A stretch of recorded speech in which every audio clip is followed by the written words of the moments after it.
crouched in the bomb bay of a B-17F flying fortress, watching hydraulic fluid pool around his boots, while 20,000 feet below, the English Channel churned gray and hostile. The bomber had taken a direct hit from an 88mm shell over Wilhelmshaven. The nose section was gone. Everything forward of the radio compartment had been sheared away by German flak. 9 men aboard. 2 were dead. 7 were alive, but trapped 200 miles from home with no flight controls. The B-17F weighed 32,720 pounds empty. Fully loaded for combat, it reached 65,500 pounds. At 11:42, they were somewhere between those numbers. Fuel burning, bombs gone, but still heavy enough that without controls, the aircraft would enter an unrecoverable dive within minutes. Kowalski had been maintaining B-17s for 18 months. He knew every cable, every pulley, every hydraulic line in the flying fortress. He also knew that what he was looking at should have been impossible.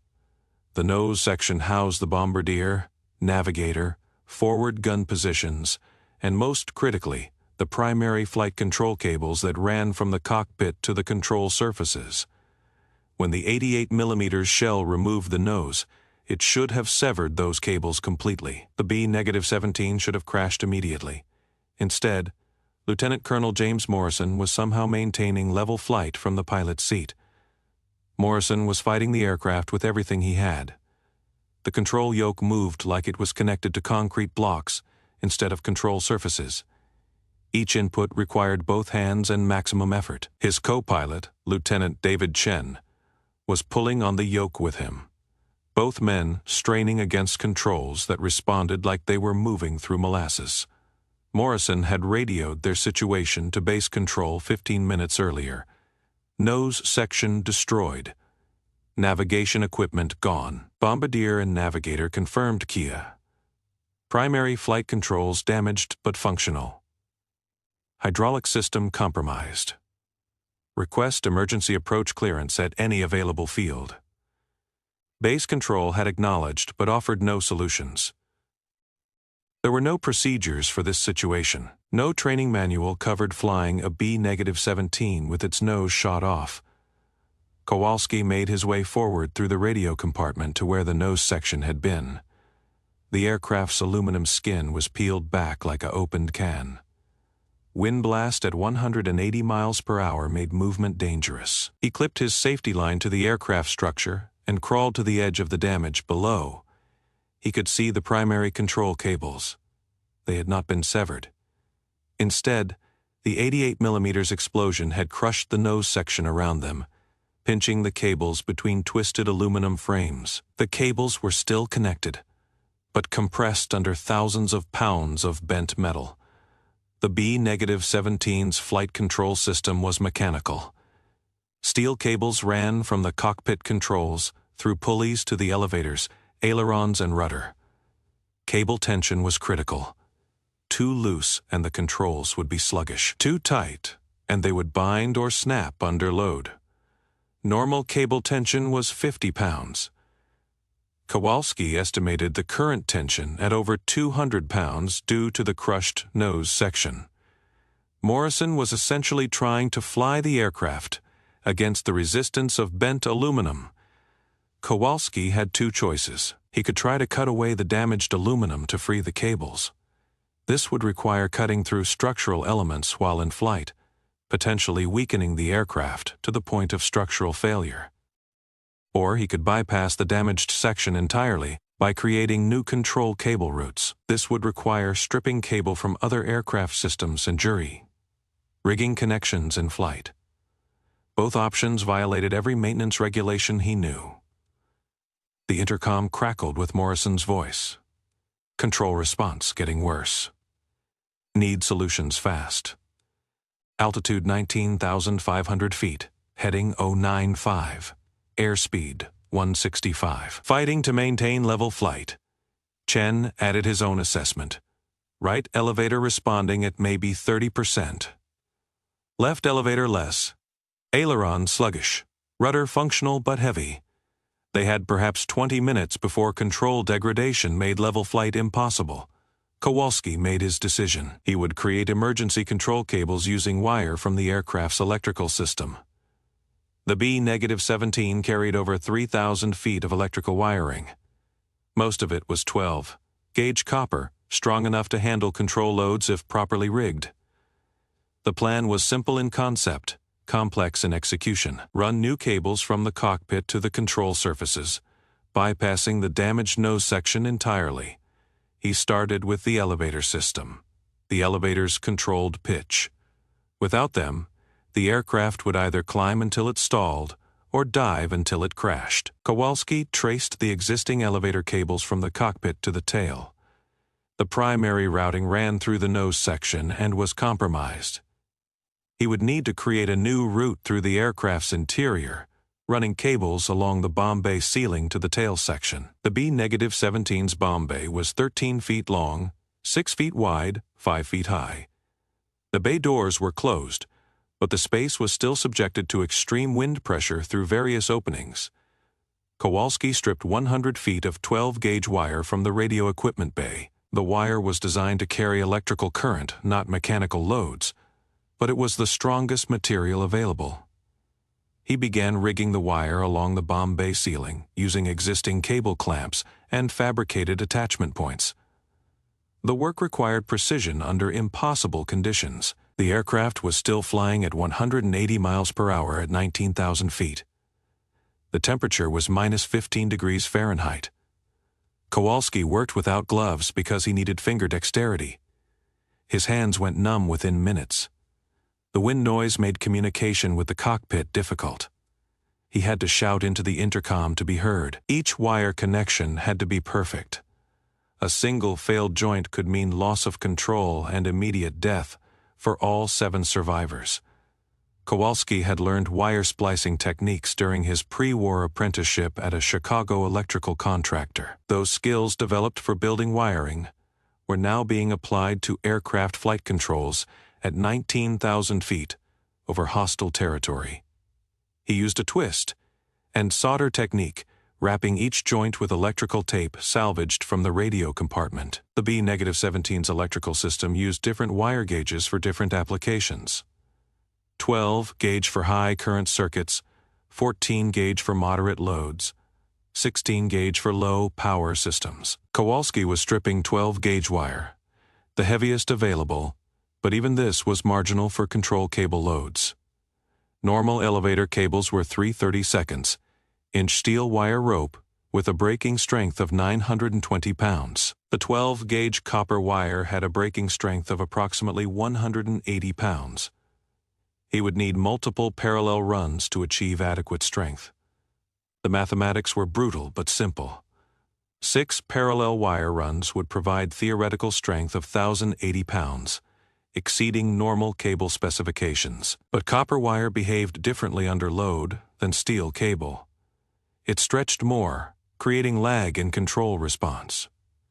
It was also more susceptible to fatigue failure under cyclic loads. Kowalski compensated by pre-tensioning each wire run to minimize stretch and by using longer attachment points to distribute stress. Murphy, the radio operator, monitored German fighter frequencies while Kowalski worked. The Luftwaffe was active over the North Sea that morning. FW-190s from Jever Airfield had been scrambled to intercept damaged bombers returning from the Wilhelmshaven raid. At least 3 B-17s had been reported as stragglers.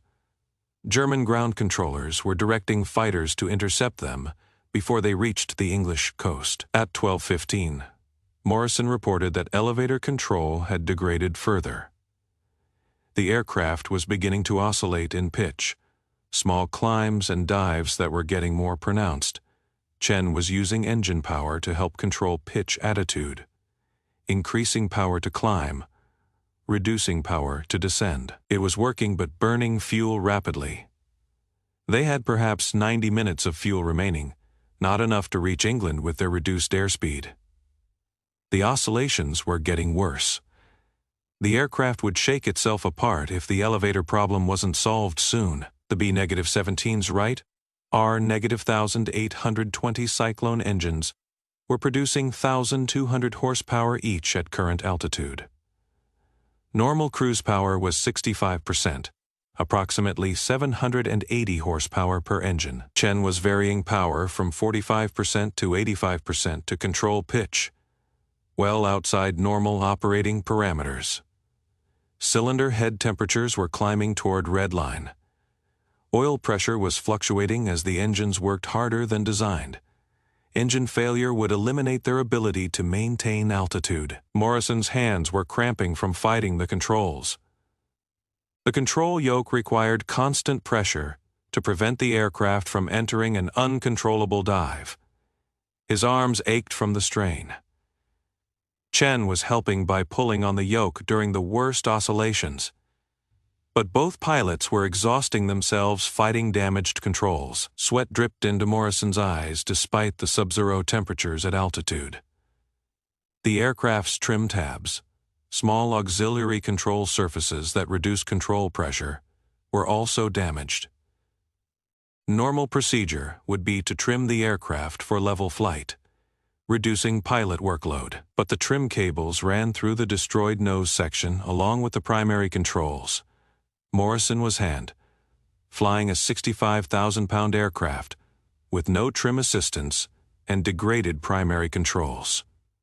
It was like trying to steer a truck with a rope instead of a steering wheel. Kowalski could hear the strain in Morrison's voice over the intercom. The pilot was fighting a losing battle against degrading controls and time. Each oscillation was more violent than the last. The aircraft would pitch up 200 feet, then dive 300 feet, then climb again. The pattern was accelerating. Chen reported that engine temperatures were climbing as he used power changes to control altitude.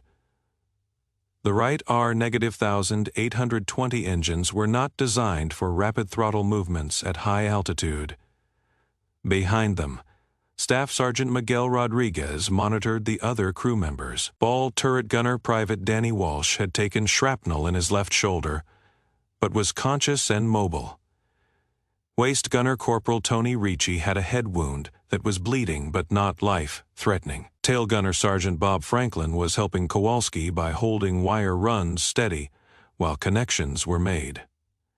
Radio operator Technical Sergeant Paul Murphy was trying to establish contact with air-sea rescue frequencies in case they had to ditch. The psychological pressure was immense.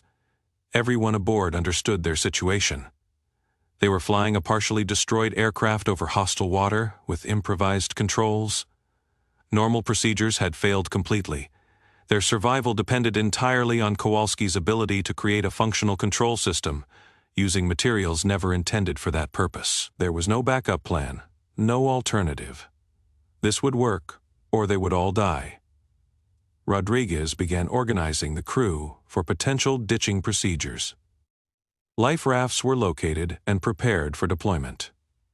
Emergency radio equipment was checked. Personal flotation devices were distributed. The crew understood that if Kowalski's repairs failed, they had perhaps 10 minutes before the aircraft became uncontrollable. Ditching in the North Sea in March meant survival time measured in minutes, not hours. Water temperature was approximately 45 degrees Fahrenheit. Franklin worked alongside Kowalski with steady hands and mechanical aptitude. The 19-year-old tail gunner from Detroit understood machinery. His father had worked the Ford assembly line, and Franklin had grown up around tools and mechanical systems. He instinctively understood what Kowalski was trying to accomplish, and could anticipate needed tools and materials. Their collaboration was essential to the complex installation. Walsh, despite his wounded shoulder, maintained watch through the waist gun positions. German fighters were still active in the area. A lone B-17 flying slowly at reduced altitude was an ideal target. The ball turret was inoperative due to hydraulic damage, but the waist guns remained functional. Walsh monitored the sky continuously, ready to call out threats. His shoulder throbbed, but adrenaline kept him alert. The installation process required precise coordination between multiple crew members. Kowalski would position cable runs. Franklin would hold them steady while connections were made. Rodriguez would test mechanical linkages to ensure proper movement. Murphy monitored radio frequencies for navigation information and threat updates. Each man understood his role in keeping the improvised repair on schedule. Kowalski finished the elevator bypass at 12:23. The new cable route ran from the cockpit, through the radio compartment, along the bomb bay ceiling, through the rear fuselage to the elevator control quadrant in the tail. Total length, 47 feet of electrical wire supporting control loads. It was never designed to handle. He had used 6 parallel wire runs to distribute the load.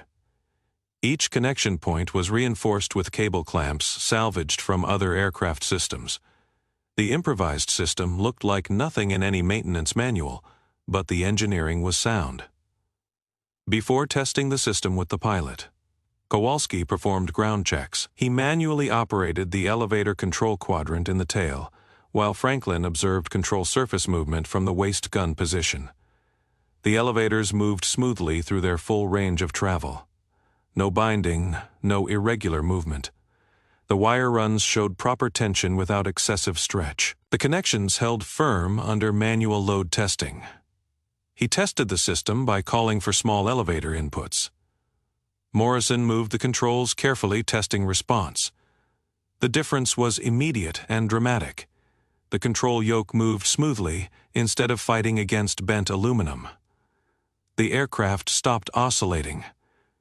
Morrison could maintain level flight with normal control pressure. Chen reported that engine temperatures were stabilizing as power changes were no longer needed for altitude control.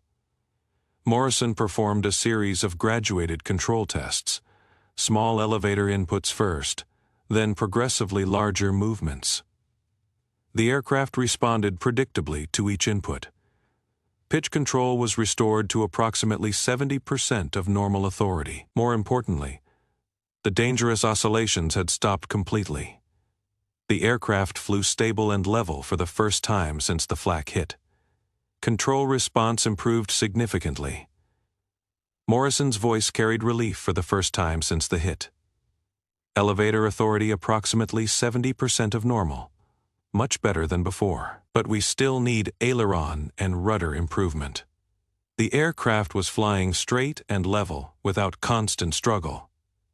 Morrison and Chen could maintain altitude and heading with normal control inputs instead of wrestling the yoke, but they still couldn't turn properly or maintain level flight in turbulence without full aileron authority. Kowalski moved to the aileron system next. The ailerons controlled roll. They were essential for turns and maintaining level flight in turbulence.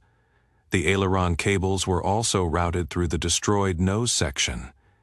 He would need to create another bypass. This routing was more complex because aileron cables split into left and right circuits.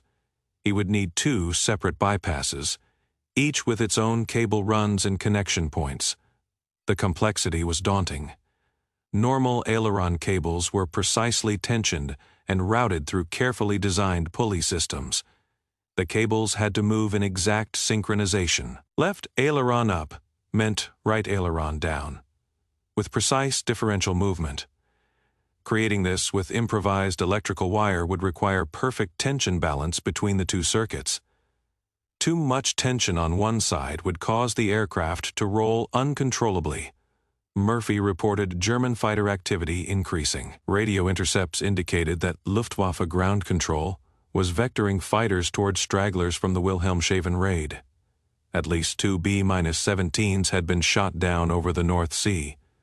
German pilots were specifically hunting damaged bombers that couldn't maintain formation speed or altitude. A lone B-17 at 19,000 feet would be an ideal target for interception.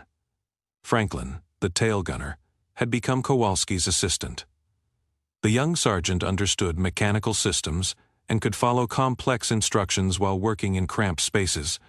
Together, they began mapping the aileron cable routes. The left system was simpler, a direct run from cockpit to left-wing route. The right system crossed the aircraft centerline in the nose section, requiring a completely new routing path. Time pressure was mounting. They had been working for over an hour. Fuel consumption was higher than normal due to Chen's power management for pitch control. German fighters were active in their area. The improvised elevator system was holding, but aileron control was still compromised. They needed both systems functional for safe approach and landing. Morrison could maintain level flight, but he couldn't turn effectively or handle crosswinds. The left aileron cable ran from the cockpit through the nose to the left wing root. Then through the wing to the aileron. Kowalski could bypass the nose section by running new cable through the navigator's compartment directly to the wing root. He stripped another 50 feet of wire from the electrical system. The aircraft's interior lighting failed as he removed the circuits, but daylight through the missing nose section provided illumination. Emergency lighting remained functional on battery power. Working in the navigator's compartment was particularly difficult. This was where Lieutenant Thomas Bradley had died. His body had been moved to the waist section, but blood stains and equipment damage made the space cramped and hazardous. Kowalski had to route cables around damaged instruments and through twisted metal brackets. Each connection point had to be tested under load before proceeding to the next. The right aileron required a different approach. The cable routing crossed to the right side of the aircraft in the nose section. With the nose gone, Kowalski had to create an entirely new routing. He ran cable from the cockpit down through the radio compartment, under the floor panels, up through the bomb bay to the right wing route. The route was longer and required more attachment points. The installation was complicated by structural damage from the flak hit that had twisted floor panels and created sharp edges that could cut the improvised cables. At 12:47, Kowalski completed the aileron bypasses. Morrison tested the controls carefully. Left aileron responding normally. Right aileron at about 60% authority, still sluggish but functional. The aircraft rolled left and right on command. Morrison could now turn the aircraft properly instead of relying on rudder and engine power for directional changes. The difference was immediately apparent as Morrison performed gentle turns to test the system. The rudder system remained compromised but partially functional. The rudder cables ran lower in the fuselage and had not been completely severed by the nose section damage. Kowalski examined the routing and found that the cables were bent around twisted fuselage frames but still connected. Rather than bypass this system, he decided to try freeing the existing cables. The risk was that additional damage might sever the cables completely. Using a combination of leverage and careful cutting, Kowalski removed several bent aluminum brackets that were pinching the rudder cables. The work was dangerous because the brackets were structural elements. Removing them weakened the aircraft's frame. But the alternative was leaving the rudder partially disabled. At 13:08, he freed the last pinch point. Morrison tested rudder authority and reported normal response. All primary flight controls were now functional. With primary flight controls restored through emergency bypasses, Morrison faced a new problem: navigation. The navigator was dead, his equipment destroyed. The radio compass was damaged. They had no idea where they were over the English Channel or which direction led to the nearest friendly airfield. Fuel remaining was approximately 1 hour at current consumption rates. Without accurate navigation, they could fly in circles until fuel exhaustion. Chen remembered a navigation technique from training: dead reckoning using time, speed, and magnetic heading. They had been flying heading 095 for approximately 30 minutes since leaving the target area. At 165 miles per hour, that placed them roughly 80 miles east of the English coast. If they turned to heading 270 and maintained airspeed, they should intercept the English coastline. The technique was crude, but better than guessing. Morrison made the turn to due west. The aircraft responded normally to control inputs. The emergency cable system was holding under flight loads. Kowalski monitored the bypasses continuously, checking for signs of stretching or failure. The electrical wire was not designed for this application, but it was stronger than expected. The real test would come during landing when control loads peaked during approach and touchdown. At 13:35, they spotted the English coast, white cliffs of Dover rising from gray water. Morrison's navigation had been accurate. They were approximately 20 miles south of their home base at Basingbourn, with enough fuel to reach the field. Base Control had been monitoring their emergency frequency and cleared them for immediate approach to any runway. The approach presented new challenges. Landing a B-17 required precise control inputs during the final descent. Airspeed had to be maintained within narrow limits. The aircraft had to be aligned precisely with the runway. Any loss of control authority during this phase would result in a crash. Kowalski's emergency cables had not been tested under the high loads generated during landing configuration. Morrison lowered landing gear and flaps gradually, monitoring control response at each setting. The emergency cables stretched slightly under increased loads but held their positions. Control authority remained adequate for approach. At 13:51, Morrison began his final approach to Basingbourn. Airspeed 125 miles per hour. Descent rate 500 feet. Per M in Ute. Runway alignment good. The touchdown was firm but controlled. Morrison held the aircraft straight down the runway using rudder and differential braking. The emergency flight control system functioned throughout the landing roll. The B-17 came to a stop, 4,800 feet down the 6,000-foot runway.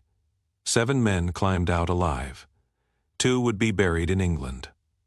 Post-flight inspection revealed the extent of Kowalski's improvisation. He had used 340 feet of electrical wire to create emergency flight control cables. The routing bypassed the destroyed nose section through 3 different paths: elevator cables through the bomb bay, left aileron cables through the navigator's compartment, right aileron cables under the floor panels.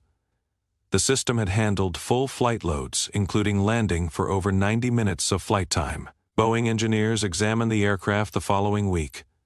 They were particularly interested in the emergency cable routing. The engineering team had never considered this type of field repair. The electrical wire had stretched under load, but had not failed. The attachment points, improvised from existing aircraft fittings, had held without structural damage to the airframe. Load testing revealed that Kowalski's parallel wire configuration had actually provided 85% of normal cable strength. The engineers documented every aspect of the improvised system. Cable routing diagrams were drawn. Load distribution calculations were performed. Failure analysis was conducted on wire samples. The data showed that electrical wire could serve as emergency flight control cables under specific conditions. The key factors were parallel runs for load distribution, proper attachment point spacing, and careful attention to cable tension balance. Based on this analysis, Boeing developed formal emergency procedures for similar situations. The procedures were distributed to all B-17 maintenance units by July 1943. Field modification kits were created containing pre-measured wire lengths, connection hardware, and detailed installation instructions. The kits were standard equipment on all heavy bomber bases by September 1943. The repair technique was incorporated into emergency procedures training for B-17 maintenance personnel. Field modification manuals were updated to include emergency cable bypasses using available aircraft wiring. The procedure required at least 1 experienced flight engineer and approximately 45 minutes of work time. It was not a preferred solution, but it was better than no solution. Training emphasized that the technique was only viable if primary cables were damaged, but not completely severed. Multiple variations of the technique were developed for different damage scenarios: complete nose section loss, partial control surface damage, hydraulic system failure with mechanical backup requirements. Each variation required different wire routing and installation procedures. The common element was using available electrical wire to create emergency mechanical connections between cockpit controls and aircraft control surfaces. Kowalski was awarded the Distinguished Flying Cross for his actions. The citation read, for extraordinary achievement while participating in aerial flight. Technical Sergeant Kowalski, under extremely hazardous conditions, improvised emergency flight controls that enabled a critically damaged aircraft to return safely to base, saving the lives of 7 aircrew members. The technique was used successfully in at least 12 other instances during the remainder of the war. B-17s with damaged flight control systems were able to return to base using emergency cable bypasses created by flight engineers. The success rate was approximately 75%. Some aircraft were too severely damaged for the technique to be effective. But in cases where primary cables were damaged but not severed, the bypasses provided adequate control authority for safe return flights. Each successful application refined the technique further. Field engineers discovered that certain wire types worked better than others. 12. Gauge-stranded copper provided the best strength to weight ratio. Solid wire was prone to fatigue failure under cyclic loads. Multi-strand wire distributed stress more evenly and was less likely to fail catastrophically. These lessons were incorporated into updated field modification procedures. The psychological impact was as important as the technical success. Bomber crews gained confidence knowing that catastrophic control damage was not necessarily fatal. Flight engineers were trained and equipped to attempt emergency repairs. Pilots learned to recognize when emergency bypasses were feasible and how to assist with their installation. The entire bomber force became more resilient through knowledge and preparation. Morrison and Chen both survived the war. Morrison flew 31 combat missions and returned to civilian flying as a commercial pilot with United Airlines. He flew DC-6S and later DC-8 on transcontinental routes. Chen completed 25 missions and became a flight instructor at Randolph Air Force Base in Texas. Both men credited Kowalski's improvisation with saving their lives. They maintained contact with him for decades after the war, meeting annually at Air Force reunions. The other survivors also had distinguished careers. Rodriguez became a career Air Force maintenance supervisor, retiring as a master sergeant in 1962. Walsh recovered from his wounds and completed 28 combat missions. Ricci was medically discharged due to his head injury, but recovered fully and worked as an aircraft mechanic for Boeing after the war. Franklin flew 35 missions and became a pilot himself, transitioning to fighters in the Pacific Theater. Kowalski remained in the Army Air Forces through 1946, then joined the newly formed U.S. Air Force. He served as a maintenance supervisor on various aircraft types, including the B-36, B-47, and early jet fighters.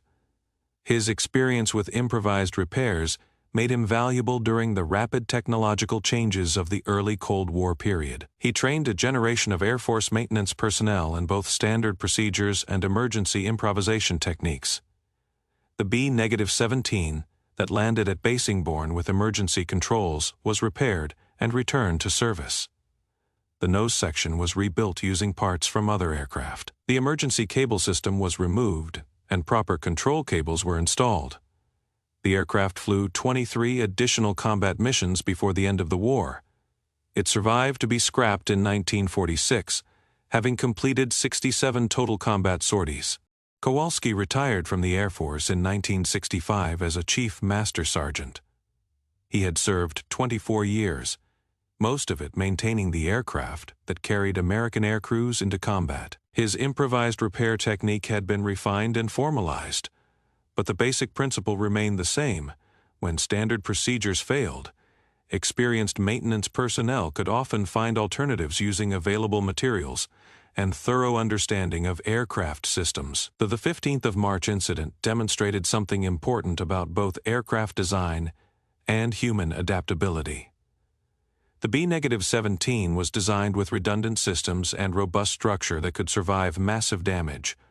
But more importantly, it was operated by crew members who understood their aircraft well enough to improvise solutions when standard systems failed. This combination of good design and skilled personnel saved countless lives throughout the war.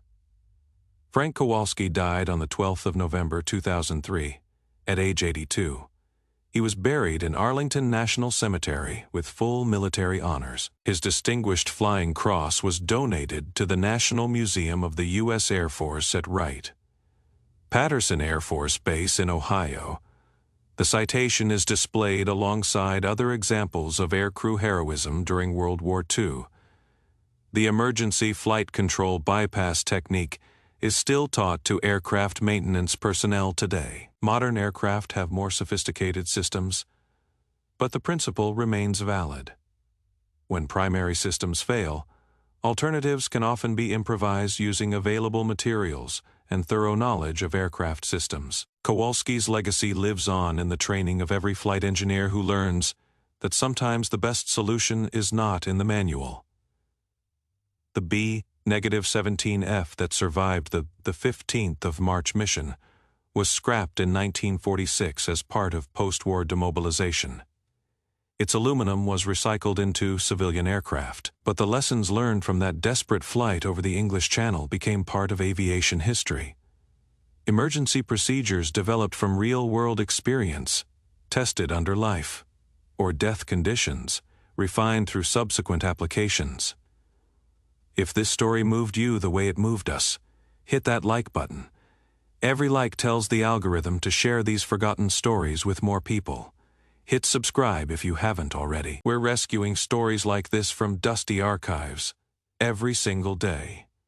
Real people, real courage, real ingenuity under impossible circumstances. Drop a comment and tell us where you are watching from. Are you from the United States, United Kingdom, Canada, Australia? Our community stretches around the world. You are not just viewers. You are part of keeping these memories alive.